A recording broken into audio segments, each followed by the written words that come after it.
light that cannot shine, and there's a light that cannot shine, and there's a light that cannot shine, and there's a light that can. The name's Bond, James Bond.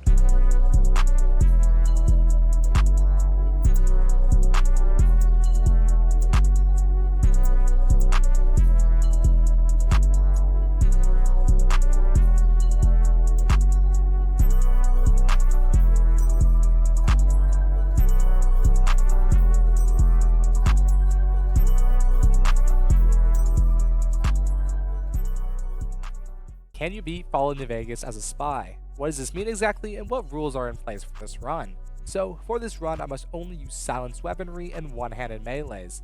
I'll also need to acquire 100 in sneak and acquire the essential sneak perks. In addition, I'll also need to get the stealth suit from Old World Blues and fully upgrade it by doing all of its challenges. With this, there aren't really any other rules I need to follow, and I'll be playing on normal difficulty. So, with all little explanation out of the way, let's begin this challenge run. Now in Doc Mitchell's house, I create my character name and I choose James Boner to represent that I am in fact a spy this run. I select a preset face that makes me look like a tunnel snake from Fallout 3 and continue on. Doc gets me up from the bed and snaps my neck to the ceiling in the process. I then make my way over to the vigor tester to select my special stats for the run. I do a standard sneak critical build with things like 9 agility and luck, and I do intelligence for extra XP. The rest goes into strength and perception for no particular reason. Moving on to Doc's couch, I answer some random questions and select my tag skills for the run. I select sneak, melee weapons, and speech, which I'll use in the tops later. For my traits, I choose Wild Wasteland and Skilled, but will swap Skilled out for Built to Destroy after I leave Goodsprings. With character creation done, I drop all my DLC equipment until I'm left with just a straight razor given to me for tagging melee weapons. I then go over to the chemistry set and create some stim packs and repair the 9mm SMG to sell to Chet later. Continuing my plundering, I move on to Doc Mitchell's first aid boxes and take everything from those as well. I must have felt extra greedy when I played because I then made it my mission to take every item in Doc's house. So I got Doc Mitchell for all his shit and left his house to go sell my hard-earned burnt pre-war books. Before entering the general store, I decide to borrow some sarsaparilla from the crates outside for some free healing. Now inside the shop, I sell all of Doc Mitchell's belongings to Chet for a couple hundred caps. I also take this opportunity to get my first gun of the run, which is always fun. This weapon being the silenced 22 pistol, which I'll be using throughout this entire video. Done with trading, I head over to the saloon to talk to Sunny Smiles about surviving. We go out back where I shoot some bottles, making sure to use my silenced 22 instead of the varmint rifle. I end the tutorial with Sunny and head on inside to a heated Joe Cobb. I sneak up behind him and go in bats and spam his head with a bunch of shots. Luckily, I only needed one shot as I managed to get a sneak attack critical, which did all the damage for me. I talk to Trudy about the situation and then repair her radio for some extra XP and caps. Continuing the Ghost Town gunfight quest, I head up to Ringo at the gas station and tell him I'm down to fight back against the Powder Gang. I talk to Sunny Smiles and convince her to help, and I'm able to help Trudy as well with a speech of 25. I was planning on sitting this one. Final person I convince is Doc Mitchell with 30 medicine, providing me with some doctor's bags. With all the help I can get, I head back to Ringo to let him know we're ready, when suddenly Sunny Smiles tells us that the gang is in town. I head on down the hill to the saloon and spam the 22 pistol, which does decent against the light armored Powder Gangers. With this, I get a level up and acquire 53 sneak and get guns up to 35. And for my first perk, I decide to get rapid reload. I then pick up all of the Powder Ganger stuff and sell it off to Chet for another couple hundred caps. I then head off to the schoolhouse for some more XP and loot and clear the mantises from the building, and then pick up all the skill magazines and finally crack the safe using the terminal for some nice chems and a stealth boy. I then make my way over to Victor's house, where it seems Victor's pondering how to get through the door of his own shack. Going inside the shack, I grab the weapon repair kit and move on up to the cemetery. I make my way to the grave at the snow globe and grab it and make my way east towards Sloan. I loot up the shack at the memorial and find my first real melee of the run, a machete, which will prove useful against the bark scorpions coming up soon. I continue east, then north into Sloan and fix Snuffle's leg right away. To counteract my good deed, I make sure to also steal all the caps in the mining office. I then let Mr. Chomps know that Snuffle's leg is fixed for some easy NCR rep. With Sloan completed, I go through Hidden Valley, using my newfound machete to take care of any bark scorpions along the way.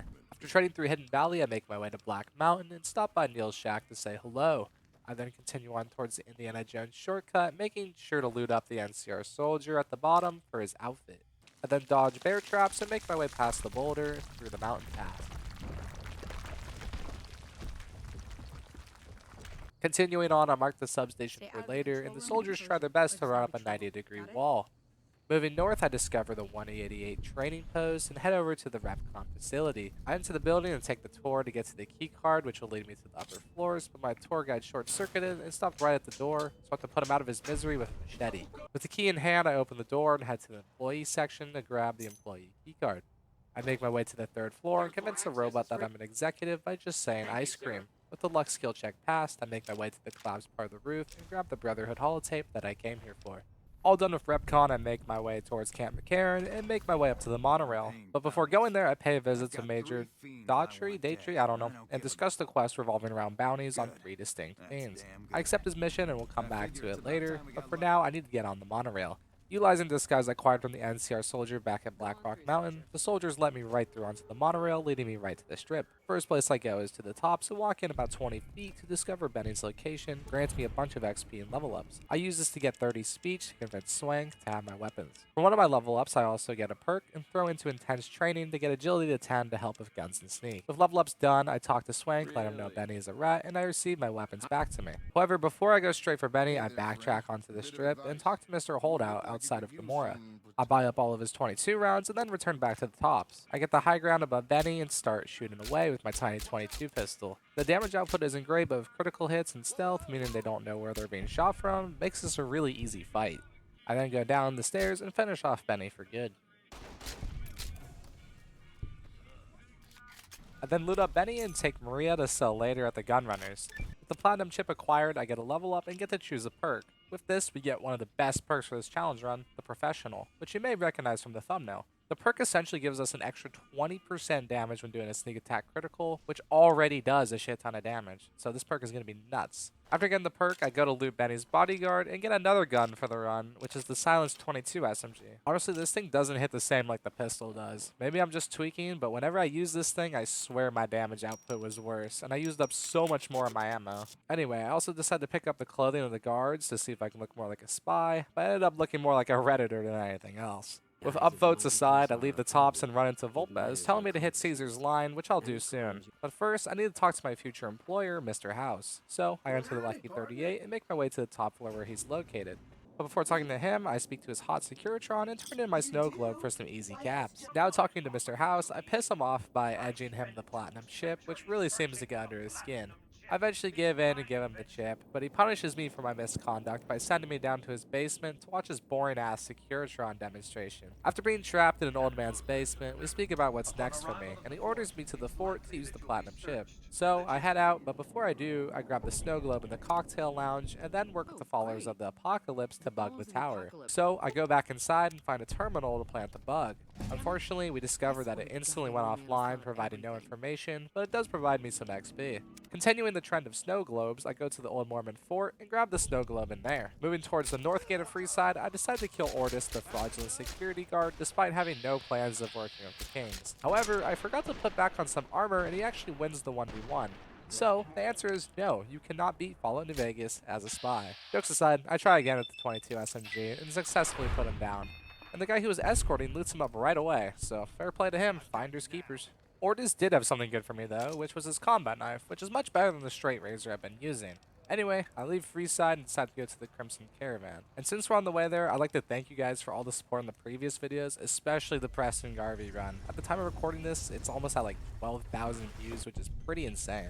And with the support, I've been able to also unlock channel memberships. So if you have a couple extra bucks laying around and want to look cool in the comments or just support the channel, you can click the join button right next to the subscribe. Once again, thanks for all the support. I didn't think I'd even make it this far, to be honest. Anyways, that's enough of being a sellout. Let's get back to the challenge run at the Crimson Caravan. I enter the location and receive the rest of my payment from Ringo for saving him in Goodsprings. I then talk to the big boss lady and do some errands and deliver an invoice to Thomas over at Camp McCarran. With a small job complete, McLafferty gives me a real spy job, which is to infiltrate the gunrunners and take their weapon manufacturing plans. So, I make my way out of the Crimson Caravan and get jumped at the main gate by a fiend, which seems a little unfair for me. Anyway, I head over to the gunrunners and do some trading before I rob them blind. But I quickly realize I won't be doing none of that as the gate is a lockpick of 50 and I haven't put any points into it whatsoever. So, I continue my journey back to Caesar's Fort, and along the way run into a sacked caravan with some dead Van Graff thugs providing me with some combat armor. Jumping ahead a bit, I make my way to Novak and make sure to steal all the scrap metal for the boomers later, and then decide to help Boone out and pickpocket Jeannie Mae for her safe key and get the bill of sale, proving Boone's wife was sold into slavery. With this, I wait until night and get her to go out to the dinosaur as there are free V-Bucks sitting right in front of it. Excited about the opportunity to get free V-Bucks and potentially the battle pass, Jeannie Mae goes right out in front and gets 200 sniped from the dinosaur, instantly sending her back to the lobby. I report back to Boone, and as a reward, he gives me a first recon beret, granting me even more crit chance, helping the spy build out a lot. Since I'm in town, I decide that I should also solve the ghoul problem just for fun. So instead of heading up to the rocket site, I actually go and get the 2 components I'll need for the rockets beforehand. So I make my way out to Clark Field where I fight some geckos and get my hands on the igniting agent. I then go to the Gibson scrapyard and go to steal the thrust control modules when I realize that it's also a lockpick of 50. In desperate need of XP, I do the old reliable and make my way to the back of Blackrock Mountain through Hidden Valley and kill the centaurs while also collecting the Brotherhood holotape. The real reason why I'm here though is farther up the mountain, and I do the fence glitch to skip the entirety of the mountain, bringing me straight to Tabitha. Tabitha isn't a very difficult fight, as you can just shoot the super sledge out of her hands, making it so she does 0 damage. So I go in with my melee to save bullets and kill her, granting me huge XP. I then finish off another Nightkin outside to get one more level up, which gets my lockpick to 50. Now, heading back to the scrapyard, I steal the thrust modules, and for some reason, instead of helping the ghouls out, I get excited to use my lockpick and instantly head back over to the gunrunners to break in. I do just that and sneak my way to their unlocked terminal and download their schematics. With schematics in hand, I return to the big boss for a spy job well done. Right after stealing, I go and shop from the gunrunners to stock back up on 22 ammo. This is a common theme throughout this run, as 22 ammo is really only available in vendors and isn't found often. Anyways, with a good amount of AP-22 bullets, I make my way back to Novak to take care of the ghouls. The AP ammo makes quick work of the fleshy ghouls, and I make my way inside the building. Chris yaps over the intercom, telling me where to go, as if I haven't done this quest 14 times before. So, I quickly make my way over and talk to him over the McDonald's drive-thru speaker to let me in. Chris lets me in, and his schizophrenia tells him that he's a ghoul. Not wanting anything to do with that tweaker, I meet his buddy Jason Bright, who might just be even more of a tweaker than him. He tells me that there are demons in the basement that I must take care of, so I listen to his command and make my way down. I make my way to the leader Nightkin, but Fallout New Vegas has had enough of working properly and stops loading the text and even the lower half of Bro's body. It almost looks like SpongeBob and Patrick in that one episode with the invisible spray can. With a quick reload of the game, everything seems to be working properly, and I can actually talk to Davison about the ghouls. He informs me that they aren't leaving without their stealth boys in a room guarded by a ghoul. Not wanting to waste any time, I sneak attack the ghoul defending the stealth boys and get to the terminal, letting me know the stealth boys were shipped here by mistake and are no longer here. With this knowledge, Davison and his homies leave, and I return to Jason and tell him the good news. With this, everybody goes down to the basement, and I get the honor to work with Chris to finish the rockets. Luckily for me, I already got the 2 components earlier, instantly completing this step. Now that the rockets are complete, I am granted the honors to send them off myself, and I get a cinematic view of the entire thing.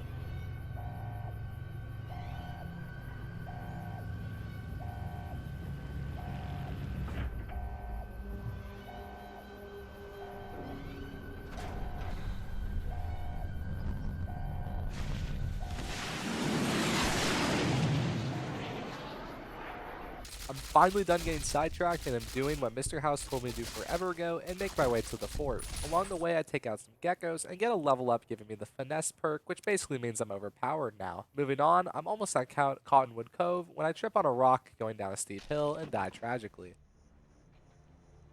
Loading back a save, I'm more careful going down the hill, making sure to watch my step and make it down. Some Legionnaire tries to press me, but I hit him with the Mark of Kaisar and move past that nobody, onwards to the raft. I take the raft and arrive at the fort and make my way to Caesar Salad. Mr. Salad starts off by glazing me like crazy, talking about everything I've done. So in return, I glaze him back by saying, "How may I serve you?" which really gets me going. Sexual tension rising, Caesar tells me that I have a job to do with the platinum chip and must destroy the bunker. So I lie and I say I will and make my way down there. Once in the bunker, I hop on a Zoom call with Mr. House and he instructs me on what to do. So I make my way through the bunker, taking out the protectrons with my melee and the turrets with the Silence 22.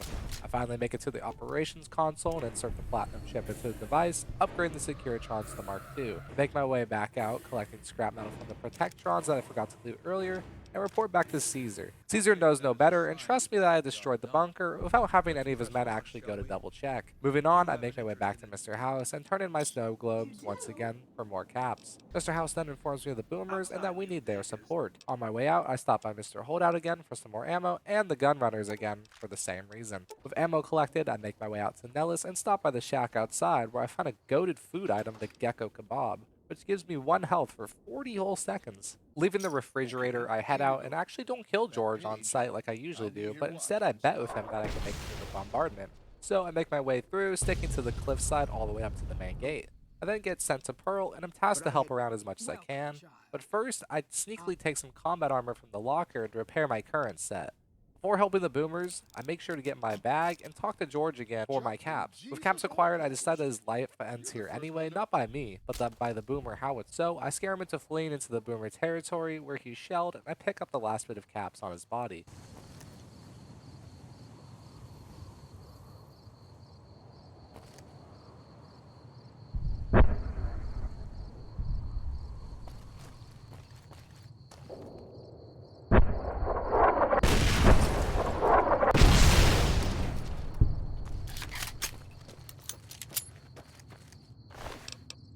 While I'm out here, I also go for the Brotherhood holotape and then make my way back into the Air Force Base to help out. First thing I do, as always, is give Jack all my scrap metal, and since I looted up all his protectrons earlier, I give him a whopping 32 scrap metal, which almost instantly idolizes me. To finish helping around, I take a medicine book and heal one of the patients, granting me idolization.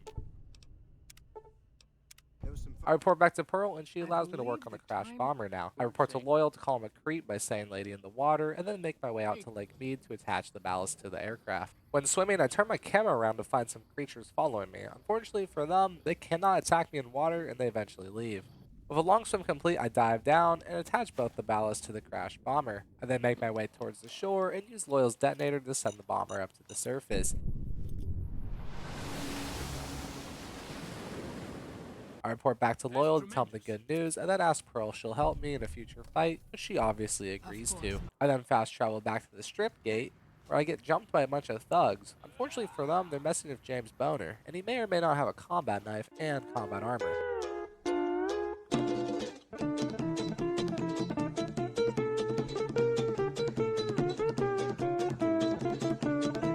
Anyway, now the chase is finally over, I go back to focusing on my tasks like a good crewmate does, and I report back to Mr. House to tell him the boomers are on our side.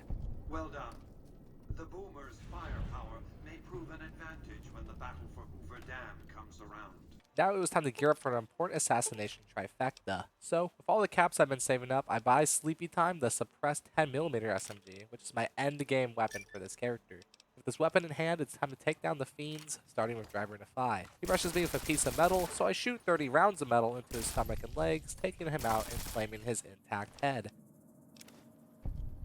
Next was Crazy Dog Lady. For this, I used a 22 pistol for the dogs and pulled out Sleepy Time's Violet, once again making sure to keep her head intact. And finally, Cook. To make my life easier, I kill his favorite Brahmin, making him kill all his men and go crazy. With Cook doing half the work for me, I close in for the kill and claim his bounty. This also grants me a level up, which gives me a perk that I put into Silent Running, allowing me to run and not get caught in stealth. With the 3 heads in my backpack, I make my way to the Major and turn in the rotting heads. With this, I get good XP caps and become accepted by the NCR.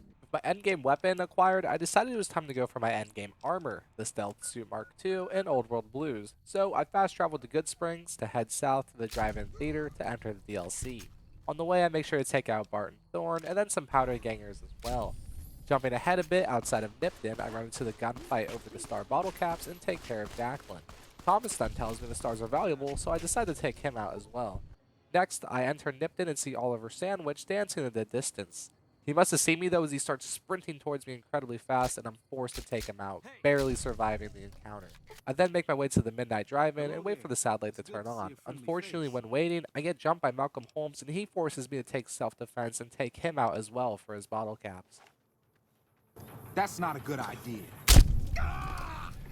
Now with no more threats, I can enter the satellite and start this DLC. I run into my first obstacle of the DLC already, which is how fast can I click through the dialogue. Even trying as fast as I can, the robots still yap so much. Finally, being free from their grasp, I head out to the X-13 research facility immediately running by any enemies along the way, make it relatively easily, and enter the facility, then picking up the necessary components to build the suit, and making my way to the test area. Before I start doing the stealth challenges to upgrade the suit, I cheese the game by killing all the robo-brains first, meaning I don't have to sneak around them at all. Now I start the basic test and easily make it to the safe. Unfortunately, Dr. Mobius jumps me with his robo-scorpions, causing me to use a couple stim packs fighting them.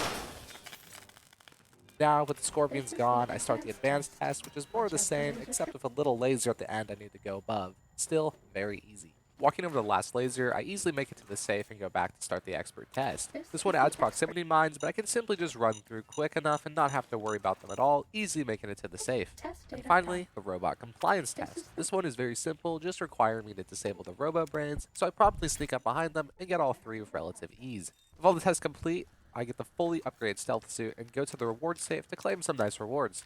With this, it is now time to go back to the Mojave, so I run out of X13, dodging the robo-scorpions, and begin doing the necessary quest to get out of here as soon as possible. The first thing I must do is go to X2 and get the antenna from the roof, so I run along the piping to avoid any enemies and make it there easily. Now it's just a matter of killing some Securitrons and climbing to the roof. I save some ammunition on the Securitrons by using the combat knife and make it to the roof where I find the antenna. Continuing my journey, I jump down from the roof using quick save and quick load to reset my velocity and avoid taking any fall damage. I continue traveling northeast to the X8 Research Center, where I have to do the annoying school building with all the cyber dogs. This section is pretty annoying and tedious, so I'll just jump ahead to where I need to take out the giant dog that has taken some schematics. I barely survived this encounter with 1 health, and then realize I have to flee as it'll explode after death. Luckily, the annoying robots give me the longest 10-second countdown of my life, and I easily escape.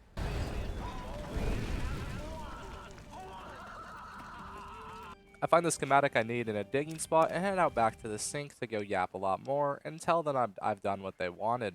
With this, it is my duty to go take out Mobius, so I head over to his think tank right away. Once inside, it's time to take out the giant robo-scorpion. Activate some protectrons to distract it, and then spam into it with the 22 pistol, hoping that critical hits can carry me through before the scorpion targets me next. I eventually run out of 22 ammo and switch to sleepy time to finish the job once and for all. I then go inside and talk to Mobius, where he points me towards my brain. I manage to convince my brain to join me into an intense fight against the robots by using my high gun skill. The fight goes pretty well for me as I use sleepy time to melt the Soylent-filled scientists rather easily. I then leave the sink to get the ending cutscene and receive my transponder, allowing me to teleport in and out at my convenience.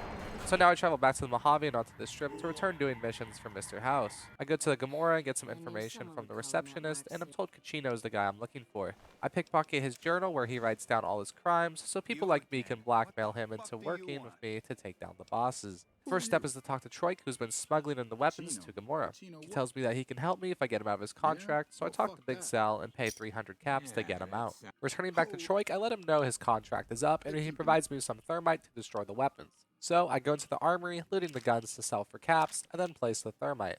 I then make my way to the button and become blind for 10 seconds before heading back up to Kachino. I inform him that I destroyed all the guns, and now it was time to take out the bosses. Kachino hands me a double-barrel shotgun, which I don't need since I can sneak in my 22 pistol as it's a holdout weapon. With this, I sneak attack the bosses, easily taking care of them.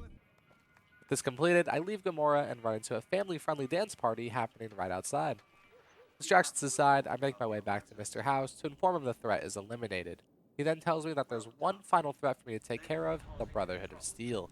So I head over to Hidden Valley and walk straight in and allow them to capture me. My goal with the Brotherhood is to climb their ranks first and then sneakily backstab them by self-destructing their base. So I play along and do what the Elder tells me to do, which is to take out an NCR Ranger in one of their bunkers.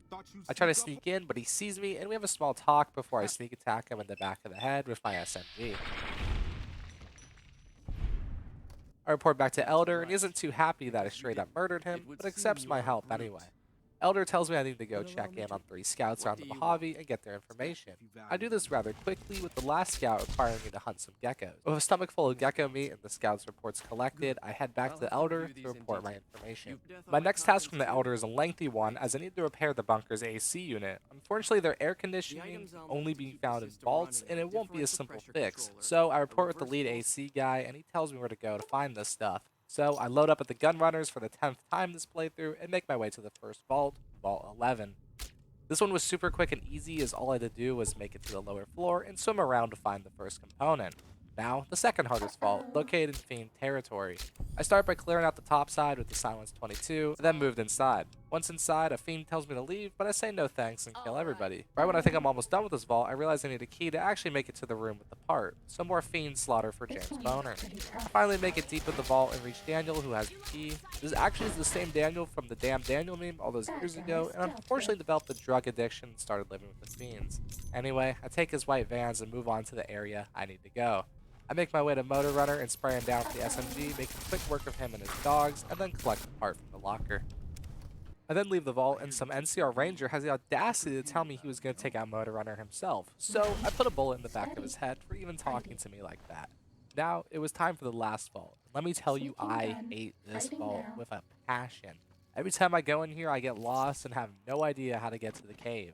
It took me so long to figure this shit out that I had to time-lapse it for your enjoyment. Also, at some point during the time-lapse, I grabbed the last part of the air conditioning. So now, finally at the cave I need to be at, I decide to help out the ghoul lady, and she tells me that I need to ignite some gas she pumped throughout the vault. To solve this puzzle on how to ignite it without dying, I decide that I'm built different and consume every item in my Pip-Boy, throw on my best armor, and tank the explosion that the gas creates.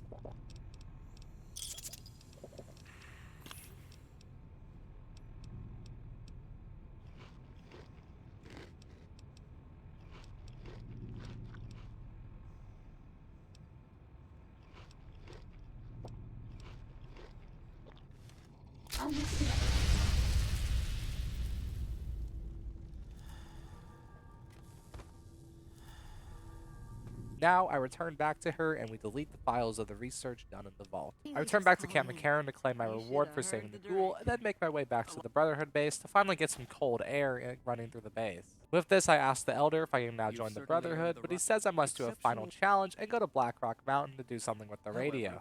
Luckily for me, I already cleared all the Nightkin from here, and I simply walk inside the building and install the transmitter. With this intense challenge completed, I report back to become a knight and get power armor training. And now that I've officially climbed their ranks, it's time to inside them and destroy their base.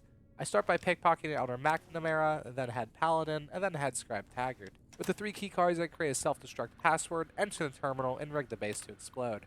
I run past all the gunfire, and my stealth suit keeps me alive by auto-injecting stim packs. Then I make it to the surface to see the smoke rise from the brand new AC I just installed. A damn shame. I report back to Mr. House to tell him the good news that the Brotherhood is destroyed, and he tells me that I need to go protect the President from assassination. So I start making my way towards Hoover Dam, and along the way make my way to the 188 training post. I decide to see what happens if you talk to Veronica after you destroyed the Brotherhood. I get to tell her that I killed all of her friends, and with this, she tries to avenge them, so we have a Power Fist 1v1, which I ultimately win.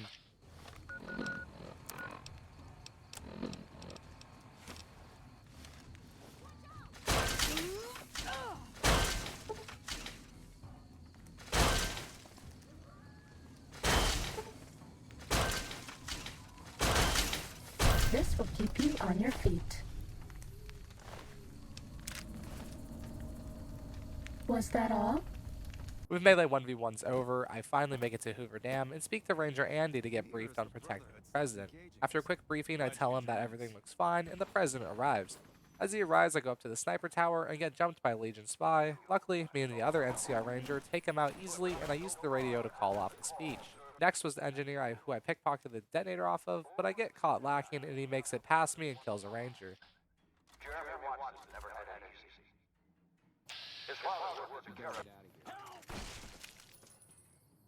With this, the President dips out and I report back to Mr. House to tell him the good news that the President survived. Now it is time to finish the game once and for all, but before I go to the dam fight, I stock up at the gunrunners who probably know my name and my order by now, and then return to Mr. House to begin the fight. I make my way to the dam as everything starts exploding and soldiers start dying, so I push in using my Power Fist and smack the Centurions to death. I then make it almost halfway across the dam when the boomers come in and explode everything, and I continue to push on using my fist, while my stealth suit pops stim packs to keep me alive. Now inside the dam, I need to get to the control room, but the 2 tin heads block the door, so I sneak attack one of them and give him an ass full of fist, instantly killing him, and the other I mash his brains in.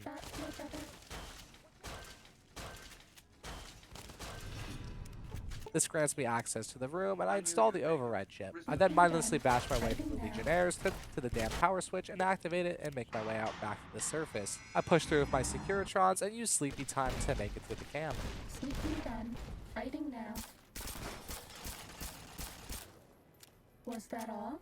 Now in the camp, I shred the guards with the SMG and make my way towards the Legate. For the Legate fight, I pop every heal, drug, and food item that I can, and make sure to become hidden and lay into him with the Sleepy Time SMG. I got extremely lucky and got a shit ton of critical hits, instantly ending him before he can even walk down the steps. I then finish off his 2 guards at the top of the mountain and make my way towards the exit.